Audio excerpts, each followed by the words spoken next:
طنز اور بحث سے رشتے کمزور ہو جاتے ہیں، لہذا اپنوں سے کبھی بھی ایسی لڑائی نہ لڑنا کہ لڑائی تو جیت جاؤ مگر اپنوں کو ہار جاؤ۔ مشکل تو یہ ہے کہ ہمیں پیٹھ پیچھے بولنے والے با اخلاق اور منہ پر بولنے والے بدتمیز لگتے ہیں۔ جو کسی کے ساتھ زیادتی کر کے اپنے لیے عزت چاہتا ہے تو اللہ اسے اپنے انصاف کے ذریعے ذلت دیتا ہے۔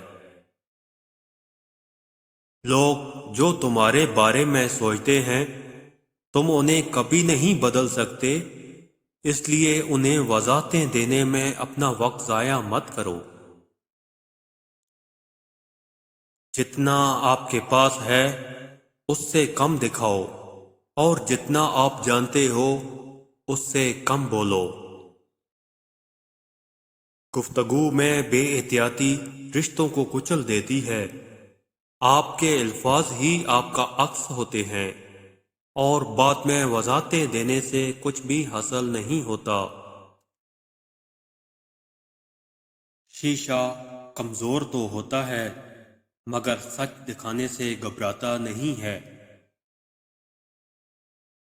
اونچی پرواز کرنا چاہتے ہو تو رزق کی فکر چھوڑ دو، کیونکہ فضاؤں میں وہی اڑتے ہیں جنہیں رزق پر یقین ہوتا ہے۔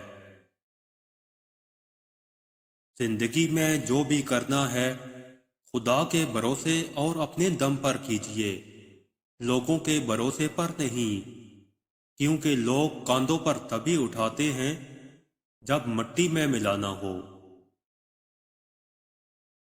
اگر زندگی میں آگے بڑھنا ہے تو اکیلے رہنا، اکیلے لڑنا اور اکیلے جینا سیکھو۔ وقت پڑنے پہ یہ دنیا کسی کی نہیں بنتی۔